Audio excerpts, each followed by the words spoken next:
రే బాగా వచ్చినాడు వెనక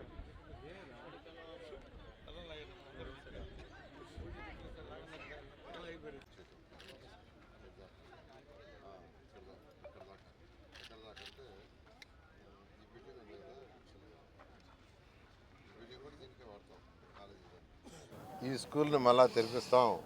2000 మంది పేద విద్యార్థులకు, నిరుపేద విద్యార్థులకి ఈ స్కూల్లో చదువు చెప్పిస్తామని చెప్పడం జరిగింది. అది హై స్టాండర్డ్లో చేస్తానన్నాను. సో మాట తప్పకుండా ఉండాలని వెంటనే యాక్చువల్గా ఆ రోజు ముఖ్యమంత్రి గారిని అడగటం, ఆనరబుల్ మినిస్టర్ లోకేష్ గారిని కూడా అడగటం, వారు వెంటనే ప్రారంభించమన్నారు. దాన్ని యాక్చువల్గా ఈరోజు ఎన్సీసీ అంటే చాలా పెద్ద కంపెనీ, నేషనల్ లెవెల్ కంపెనీ, వాళ్ళ దగ్గర దాన్ని రెనోవేట్ చేస్తున్నాం. చాలా చక్కగా గ్రౌండ్ ఫ్లోర్ అయిపోయింది. ఫస్ట్ ఫ్లోర్ స్టార్ట్ చేశారు, చాలా చక్కగా చేశారు ఫస్ట్ ఫ్లోరు. అయితే ప్లే గ్రౌండ్ కూడా ఇక్కడ చేయాలనే ఉద్దేశంతో దీన్ని ప్లే గ్రౌండ్ డిజైన్ చేశారు. ఆ యొక్క డిజైన్ ఫైనల్ స్టేజ్లో ఉంది. బహుశా 4-5 రోజుల్లో డిజైన్ అయిపోతే చక్కటి ప్లే గ్రౌండ్, అన్ని పిల్లలు ఆడుకోవడానికి అన్ని యాక్టివిటీస్ చేస్తున్నాం. ఈ పక్కన ఏదైతే బిల్డింగ్స్ ఉన్నాయో అవన్నీ రేకులువి, అవన్నీ డ్యామేజ్ అయిపోయినాయి. ఎప్పుడో లోపల పెద్ద పెద్ద చెట్లు మలిచినాయి, అదంతా పాములు గీములు తప్పితే ఇంకేం లేవు. వాటన్నిటిని నేను యాక్చువల్గా మొన్న జేసీ గారు అందరూ విజిట్ చేసాము.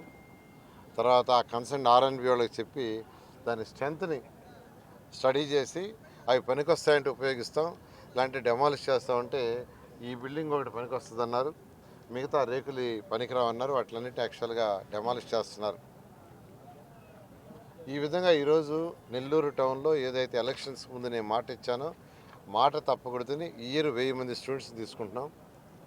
నెక్స్ట్ ఇయర్ 1000, ఇంకా డిమాండ్ ఉంటే 5000 మంది స్టూడెంట్స్ వరకు ఇక్కడ చేయిస్తాం. ఎలక్షన్స్ ముందు 2000 మందికి అని చెప్పాను. ఈ ఇయర్ 1000, నెక్స్ట్ ఇయర్ 1000, ఆ తర్వాత హై స్టాండ్. వీళ్ళకి ట్రాన్స్పోర్ట్ పూర్తిగా ఫ్రీ చేస్తాం. దగ్గరగా పిల్లలు ఉండి హై స్కూల్ పిల్లలు ఉంటే వాళ్ళకి సైకిళ్ళు ఇవ్వమంటే సైకిళ్ళు ఫ్రీగా ఇస్తాం. దూరంగా ఉండే వాళ్ళకి బస్సులు ఏర్పాటు చేస్తాం. నర్సరీ నుంచి 10th దాకా ఉంటుంది ఇక్కడ, నర్సరీ టు 10th. తర్వాత ఇంటర్మీడియట్ ఉంటుంది. ఈ సంవత్సరం నర్సరీ నుంచి 9th దాకా తీసుకుంటున్నాం.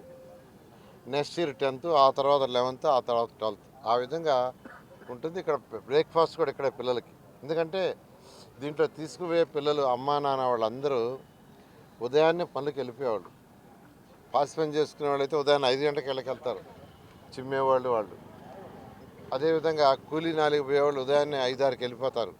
కాబట్టి పిల్లలకి బ్రేక్ఫాస్ట్ ఇబ్బంది కూడదని బ్రేక్ఫాస్ట్ ఇక్కడే అరేంజ్ చేస్తున్నాం, మున్సిపల్ కార్పొరేషను చేస్తుంది. మధ్యాహ్నం లంచ్ ప్రభుత్వం ఇచ్చినట్టు చేస్తాం. సాయంకాలం వల్ల పిల్లలకు స్నాక్స్ ఇచ్చి ఇక్కడ పిల్లల్ని ఆడిపించి తర్వాత మళ్ళీ తీసుకుపోయి ఇంటికాడ తీస్తాం. ఎందుకంటే కూలీ నాలిపోయే తల్లిదండ్రులు తిరిగి ఇంటికి వచ్చేటప్పటికి 6-7 అవుతుంది. అంత పిల్లలు అక్కడికి పోయి వీధులు అక్కడ తిరగకుండా ఇక్కడే చదువు చెప్పటం, చదివించటం, పిల్లల్ని ఆడించటం, ఆటపాటలు, మంచి కాంపిటీషన్లో, అన్ని కాంపిటీషన్లో పోటీ పడేటట్టుగా తీర్చిదిద్దాం. ఆ విధంగా ఒక మంచి కార్యక్రమం చేసాం. నిన్న కూడా సీఎం గారికి చెప్పాను.